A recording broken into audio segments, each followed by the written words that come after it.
Welcome adventurers to another unboxing video. This time it is a Warhammer Underworlds Harrowdeep. As you can probably tell by, well actually you may not be able to tell, but by the background that we have behind us. So this, I must confess, I have not played any Underworld game, obviously Age of Sigmar Underworld game, ever. So I know Sarah, again, member of Dice Sagas, is very familiar with the game itself, not necessarily this one, but the previous Underworld versions. And yeah, so I'm quite out of my depth at this moment in time. But I will talk nonetheless. I would say the visuals itself is absolutely awesome on the box. And again, I think what we were talking about 30 minutes for the game, and 2-player, that kind of stuff. So which again is very cool. Artwork you can see behind artwork, us. Well. Yeah, you can really see. Nice standard high quality style of the Age of Sigmar stuff. Exactly that. And for me personally, we both play Age of Sigmar. We've obviously played Warcry as well. So we really wanted to delve into, especially this new Warhammer Underworlds Harrowdeep, just because the way the channel's going as well, we are branching into board game arena, and this, for me personally, it does touch on that a bit. It kind of bridges the gap between the two things of like what you've got with your Warhammer Age of Sigmar stuff and board games, as it is a board game with miniatures set in the world of Age of Sigmar. Perfect. So yeah, so this is something that is really intriguing for me, and again, I think something on the channel we're going to look to some live games of this, which would be awesome. And I'm pretty sure you're going to be torn, aren't you, between the Oryx and the Stormcast guys? Because you've got Oryx. Sorry, Oryx. Green is best. Green is best. Always. Yes, of course. How could I forget? So yes. So what do you reckon then about the artwork, the box, obviously the size of the box, all that kind of good stuff? Well, is this like a generic size for the Underworld? Box? So good thing is that they've kept all of the boxes and stuff the similar size. So as I stack them all in my shelves, they look nice and neat, beautiful next to each other. I particularly like this one just because I'm really partial to dark colours on the artwork.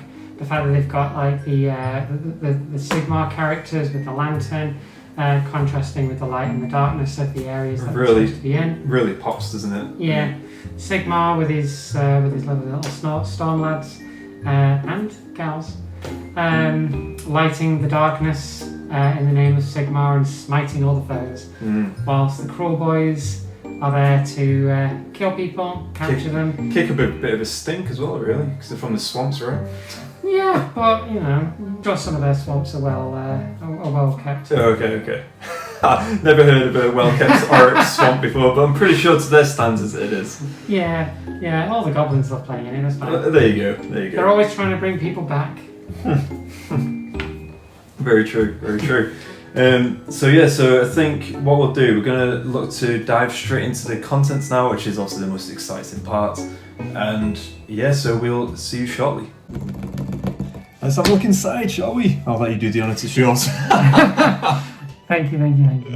So eager. You can get the first smell of the new game. So, yes. There we go. I smell the greatness. There we go.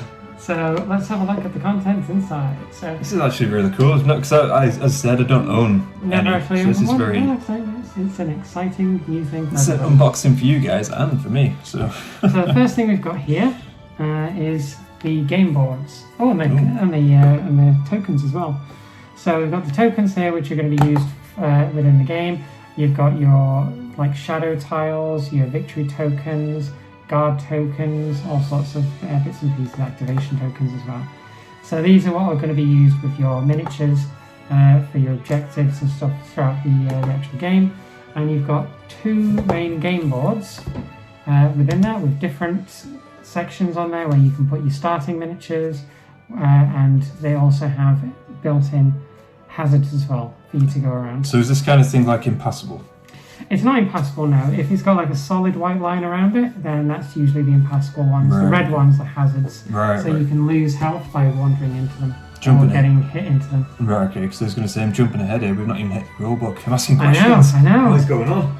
So let's have a look, see what's in here. The rulebook is upside down. So let me just open it up and get inside. I was going to say, pretty cool looking map to this, the grid, should I say. So, okay, so we have two little bits. We've got the instruction manual on how to build your miniatures, which are here, for your Crowboys and for your Stormcast as well. So they're all, I think it's the... Push to fit, is it? Yeah, push fit ones. So you don't need any particular glue. You just need the tools to snip them out of the sprues and put them together. Okay, so I've got a question for you actually on this, because it's kind of touches base with other like board games and such. Is the predefined colour? Because obviously normally you know like an AOS game or models become as just grey. How do you find painting or getting the undercoats and all that jazz for like Stormcast, for instance, with these being obviously blue as an example? Do you find it as a hindrance? Is it something a bit of a nuisance, or do you find it not too bad? You just get on with it, kind of thing. Or does it actually cause an issue at all? Sometimes it can, depending on what kind of colour you're going to use. Depends on whether the colour plastic is really going to be a bit of a hindrance. The majority of the Stormcast that are in the Underworlds boxes are dark blue. Right. And usually you paint them gold to the colours of what they are on the box and stuff. Which gold over blue, if you're doing it straight out of the pot, looks really weird, and you need to have at least a few layers on top of it to get rid of the blue. Alternatively, you can use like the Retributor gold or some other gold undercoat, which usually helps with that. But if you're wanting to do something lighter, like say like a yellow color or something like that, or a red, you really have to make sure that you've got a decent undercoat on them, or you put like a really solid base coat down in order to start building the colors up over the blue, because if you spray it and you don't fully cover the blue and you want to try and do like a yellow across it or a red, you'll start seeing it affecting the colour as the base plastic colour is coming through a little bit. Okay, so obviously there's some great tips there as well. So for me personally, I've not really painted miniatures yet that are obviously in this format. So I'll be quite intrigued to give that a go, to be honest, because I mean I would consider a speed painter. So if it's anything that's quick, easy, gets to the table, that kind of stuff. So I'd be quite intrigued to see how we go about with painting these. Yeah, I mean the standard Citadel colours that you use, like the base coats and stuff like that, you could easily put on top of it. Yeah. If you were to use contrast paints, there's no way you would be able to get a contrast paint to put the colours over this. Yeah. You would definitely need a solid base coat first. That's a fair point. Okay, so you have the painting session over. Yeah. Yep. So we have an absolutely chunky rulebook. So this You're wafting all those pages in my face. You can smell the brand new book. It's like, wow. So this is which one is it now? I think it's the 5th base set now, is it? We've had Diachasm, we've had Beastgrave, we've had Night Vault, we've had the original one, and now this Harrowdeep. Alright, okay. So this is the 5th season now of Underworld.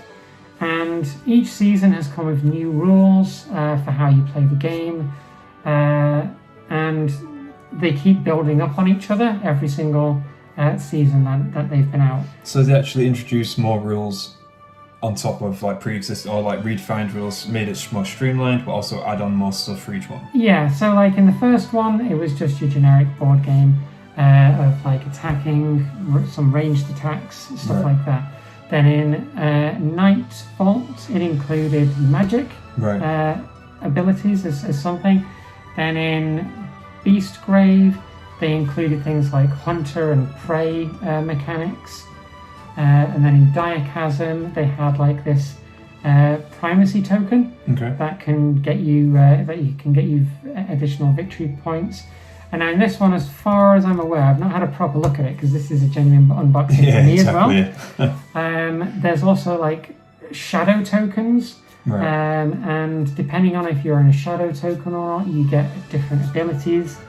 And they've also made it so that, not specifically in this one, but I think in one of the earlier versions, it might have been Beastgrave, your charge actions and stuff are now classed as like super actions because it's two different things in one, with like a move and an attack, which goes with some of the specific rules and stuff. There you go. You can, if you have a look on there, there's the board sections that you would get. Yeah, so 51 pages full of goodness. So really, really good comprehensive. You obviously got the rules. reference guide behind there as well, which is pretty cool. It looks really complicated, but it's not. But this is my little concern. I mean, we won't digress too much into the rules because it is an unboxing, but I think in terms of, as I said, I've not played this. I am looking to play this, and something that's overly rule heavy doesn't really faze me as much, but I know it can faze other players or other people coming towards the hobby. Looking at the thickness of the book, looking at how it's trying to discuss combat sequences and stuff down there, you're like, how is this 30 minutes for a game? Yeah, exactly that. So yeah, once you get used to the rules, it's pretty simple. Okay. Playing a game, setting it up, going through it, does take only about 30 minutes. Right. So you can have some decent games that way. Cool, and now on to some exciting stuff. Oh yes, because I've been looking forward to more Kruleboyz miniatures. We have the 2 sprues for the miniatures. So the Kruleboyz, I think there's 5 bases on that, 5 bases for 5 miniatures. And the Stormcast has 4. So you've got 3 Stormcast warriors, and then the Burb. Nice. The little hawk or whatever type of bird it is comes with that as well. So interesting thing about the Stormcast ones is that they're all of the new Stormstrike armor ones. So I think they're like you've got one of the Vanquishers with the large sword. I can't remember what these guys are called. I think they're Judicators or something. Pew.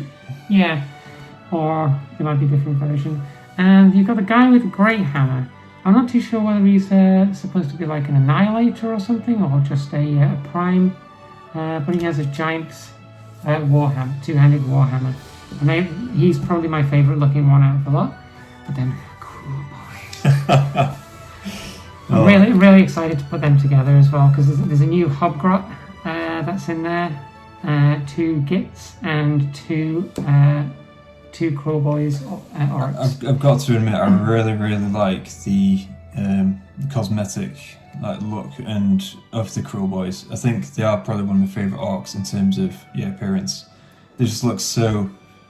I mean, obviously it's a reference. It's probably been mentioned a few times, but Tolkien-esque in terms like Lord of the Rings in that sense. In terms of slim, face is quite elongated and stuff like that compared to the other versions like Ironjaws, which are more like muscle brutes, that kind of stuff. They were all built on sort of like the Black Orc aesthetic from the original ones. The Savage Orcs have always been Savage Orcs, just completely, mostly naked orcs. The Kruleboyz, though, I mean, if you want to liken them to anything that Games Workshop have done before, they're very partway between original orcs and goblins, because they've got that really cruel, twisted look to their faces. Yeah. They've got really sharp, spiky implements, but they are still really big-looking characters. No, to be honest, I really do. I really do like the Kruleboyz. Stormcast, obviously, that's a given. They do look pretty cool. But yeah, I think. Okay, so which one out of these 2 is your favourite? I'm assuming Kruleboyz. Yeah, okay. In terms of just aesthetic look as well. Oh yeah. I mean, I've had a look at the rules and stuff, and if you are interested in getting these as well, there are rules for you to be able to play these in Age of Sigmar. That's good. Free rules which are available on the Warhammer community website, so you can have a look at those at any time as well. That's very good. Rather than just having them play in Underworlds, you can have them play in Age of Sigmar battles as well. Cool. All right. On to the rest of the goodness. Yes. So we have nice dice. So you've got in there 3 different types of dice. The white ones, which are for your attacks. Okay. The black ones, I think they're black, or Yeah, really dark purple, I think. Yeah, we'll go with they're that. for your defense.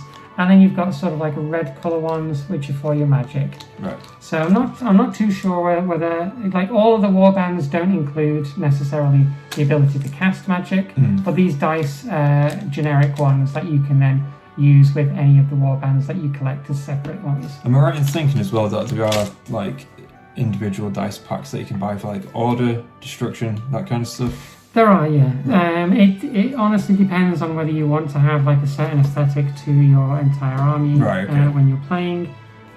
Each of the warbands tends to have their own. I don't know whether they've changed that now specifically with Harrowdeep, but in the previous versions, each of the warbands got their own like aesthetic set of dice that you could get for them. But now they've had like Grand Alliance dice. Which are specific to that specific Grand Alliance. Okay. No, I'm always a fan of custom dice, that's why I ask. Ooh, what have we got here? We got a big chunky set of stuff here. So I will open these because we did it with the Marvel United stuff. Yeah. Check out the link in that video. You'll be able to see that hovering somewhere. Let me get these open. I'll have to do this off camera just so you don't see all of my... Well, you'll be able to marvel at this stuff in front at this moment in time. Oh dear. So we'll just move that over there. So we've got... I damaged one of the cards. Oh, do you know what I've done? I have done this before, and that can go towards our final thoughts towards the end. But Twilight Imperium, when I did get that, I did damage slightly one of the faction cards on there, just opening it, because it was quite compact, everything like that. So yeah, so it's always a risk. It's always a risk. Okay, so we have 4 decks of cards.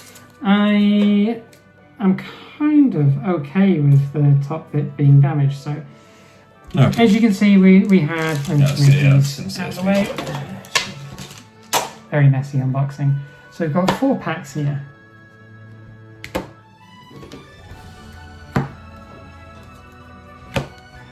And they happen to have, like, they've got a little bit of damage on them because they were directly underneath the sprues, which are kind of pointy. And they also had those little bands around them as well. So you see how they've got like a little bit of scratches, damage and stuff like that to them. So these are top cards from the looks of it, and they are not playable cards. Right. So they basically just tell you what the cards are that are in the wrap. Right. So these ones here are universal cards. So these are basically stuff that you can use in any of the decks to change and customize them. Any separate warbands that you buy will usually have their own little set of universal cards with them as well. And you can use those to customize the deck that you purchase or any other deck. With them being universal, that's what it means. They're universal. Cool. I was going to say, I did actually have a quick look at the card underneath just to see if there's any damage there, because after all, it is an unboxing and we need to let you guys know if there was anything. But no, it looks pretty good. Yeah, there's nothing there. Nice. Yeah. They do have a slightly different look to some of the previous ones, not only at the front, but at the back as well. They look pretty. Yeah, so they're a little bit more interesting than the other ones. There's also, there you go, on the victory cards as well. So you've got some really, really cool looking backers to the cards now. I like it. The artwork on these is so good. Yeah, they used to have like a box around them, right, and just a small piece of artwork. But now they've made it so that there's a nice big full piece of art on the front. Yeah, no, it's looking at obviously what we can see in front of us now. It looks so cool. So yeah, so that's one of the decks, a universal card deck. You've got Dakunin Crew Warband deck, which includes all your character cards, an inspired and normal version of each of the characters, and the Warband specific cards. So they've got the Cruel Boys logo up in the top. Right. So all of these cards here are ready to go in this deck, straight out of the box, to start playing with that Warband. See, that's one thing I actually quite like. I know it can be quite controversial for people who've played the game or multiple games, building their own decks, all that kind of stuff. For me personally, I do like the pick up and play. mechanic as well, so you don't necessarily have to spend. I mean, I do get, obviously, if you go into tournaments, building your own list, doing all that kind of stuff, like, the custom cards, but deck that is. But at the same time, for me, I do like the aspects of just picking up cards and playing. Is that something they're looking to introduce as well, in terms of to the wider game? So one of the new formats that they're bringing out for the set is the Rivals format. Right. So it allows you to just use the basic deck. As long as all of the cards have the same Warband Allegiance like the icon logo in there, stuff, yeah. Then you can play that deck as long as it's got like 10, I think is it 10? Yeah, 10 like minimum upgrades, 10 ploys or gambits, and 12 victory cards. As long as it's got all of those, then you're good to go. You can play those straight out. That's cool. And that just basically makes it a lot more accessible for new players, because if you wanted to try and get competitive, if you want to go competitive, you do need to start having a look at the more of the universal cards, which are included with the specific warbands, and those will help you customize the decks a lot more, make it a lot more competitive if you wanted to go to tournaments. But which is a good aspect as well. It's good to have both, because again, for me, going in entry level, I would want to just pick up and play. So having this deck here is brilliant, and then if I do want to be like, if I do love the game, then I can look to build upon that and then customize and do all that if I wanted to. Again, the option is there to do that, but also not to do that. So I do really like that aspect. Yeah. So there we go. This is just to show you the other decks. So this is Zandire's Thunderseekers warband deck. So you've got, again, does it tell you? Taros? Yeah, Taros is the bird. The companion Storm Rider. Okay. So that's the bird. So you've got the 4 cards for those. Again, inspired normal characters. And then you've got an entire deck with the new Stormcast Stormstrike logo up in the top for the warband. All really, really nice, unique art for all these new cards. Oh, they're so good. But again, upgrades, ploys, and victory ones as well. Victory! And now the last pack, which is, again, another new feature of this one, Grand Alliance cards. Ooh. So if you're familiar with Age of Sigmar, you'll know that there are 4 Grand Alliances: Order, Destruction, Chaos, and Death. And they have created now some cards, which, as you can see up in the top there, normally where you would get this logo for your universal ones, and these logos for your warband ones, they now have these for your Grand Alliances. So these are like Order, Destruction, Death, Chaos. And you'll notice on each of the warbands here, they include the Grand Alliance symbol for them as well. So you know which of the Grand Alliance cards are applicable for it. It's not on any of the previous ones that came out before Harrowdeep, but you will be able to find out just from the type of characters what Grand Alliance they're from. They usually, if you have a look on the Games Workshop website, you'll find them under the Grand Alliance tabs on there. So that's quite some interesting stuff. Nice. Even just for the cards. Yeah, to be honest, the whole package is really, really cool. So what we're going to do, we're just going to pause here, and we're going to see you in a second for final thoughts. Okay, so final thoughts. So, for me personally, with this game and coming at it from a brand new player's point of view, I was very impressed with the actual products in terms of the cosmetics. It was really, really cool. They're really great artwork. The miniatures are stunning.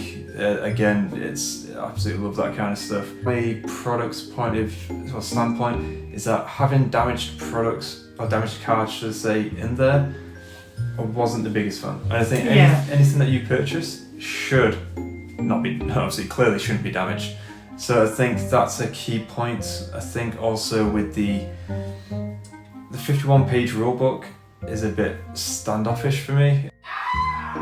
It's quite hefty to get to grasp with in terms of, it's not like, as you mentioned before, it's not exactly a pick up and play kind of aspects. I think with having the card, the deck card already pre-built, like you can get started and get playing, I think that's a really good thing too. But I would say overall, in fact, no, you talk about your pros and cons, and then I will give you my kind of feel for stars, and then obviously you can go into it. So Sarah, what are your thoughts? Yeah, so my thoughts on it would come from two different sides. One is as a board gamer, one is as a war gamer. So in terms of a Games Workshop product, it's pretty good. The miniatures are really good, the cards, the boards and stuff like that, all high quality. The aesthetics have improved since the previous versions, better looking cards, better looking backers, and the artwork on the box looks really, really nice. I really like the dark colours to light contrast on the Stormcast. The miniatures as well, great. I can't wait to paint those, get those together, and there are free rules to allow you to play them outside of Underworld in Age of Sigmar. Cool. But from a board gamer's stance, it's not something you can play straight out the box, and the way that it's packaged, like Christine said, it came damaged. Although they were top cards, which went on top of the actual cards you would be using, that's kind of not the point, because until I actually had a closer look at them, I was really annoyed that those cards had been damaged. True, and also on top of that as well, we don't know whether this is a unique situation to yourself, or whether it's been affected for other obviously products as well. So again, just put down in the comments below whether or not you've been affected by this product's defects, if you like. So yes, let us know down below. That'd be awesome, because if it is something that's obviously widespread, then that's bad. That is really bad. Yeah, they needed something going in between the sprues and the actual cards itself. There's a cardboard insert in there, which is supposed to keep everything together. That could have gone on top of the boards. Yep. It could have gone on top of the cards to separate the hard plastic from the softer materials to stop them from getting damaged. But in the way it was packaged, they got damaged. If you get those delivered to you, depending on how it's been handled in transit, they could be worse off than they were in my box. So, and that's going to really disappoint you. Opening a brand new product, finding that you've already got something damaged inside isn't ideal. And also, there's the aspects, and then there's the other aspects of when a package is, obviously when it's delivered, you open it all up, it looks great, shiny, wow. And then obviously, then when you do open the products, getting the cards out can sometimes be a bit of an issue, which I've experienced with Twilight Imperium.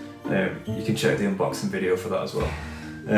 But there was a little bit of a faction, a little damage on the faction card when I pulled that out. Again, it's just because it's too compact. Granted, I could probably done it a bit, one at a time, but I was too eager. It's like, come on. But yeah, so I think any products which comes damaged or isn't the most easiest to actually get out and play and use, I think that's obviously that does knock it down a few points or stars in our case. So Sarah, is there any more thoughts or? Genuinely, I think that's it. Yeah. From my I would give it 2 scores. One for board gaming, one for Games Workshop. So Games Workshop side of things, great box, great products. Goes in line with all of the previous Underworlds games, improves on a lot of the mechanics, includes some new ones, a lot of new stuff to do with the cards, and the miniatures still look great. Yeah. But damage in the box because of how it's been poorly put inside the box. So I think I would give it a 4 out of 5 for that. And from a board gaming perspective, because it's not the most user-friendly straight out the box, and you can't just pop it open and play it because you need extra tools, I would probably give it a 3 out of 5 on that side. So 3.5 out of 5? Sounds about right. So from my point of view, I'd probably give it a... Again, because I've never played it before, and there are some obviously good points to it in terms of cosmetics, the single deck and all that kind of stuff that you can just pick up and play in that way. But obviously, 51-page rulebook, and that's to cross over it. So I think I'd give it about 3 stars as well. So probably, yeah, I'd say about 3.5 stars. Sounds good. 3.5 stars. So that wraps up the video. So again, folks, thank you very much for watching this content. If you do like what you see, please do subscribe and also hit the bell icon. It does obviously does a massive favour as well if you do post a comment and or like on the video as well, because any engagement is always good. Gets us up there with the algorithm and also defeats the YouTube algorithm gods, which is always a good thing. So again, thank you very much for watching this content, and let the dice tell the story.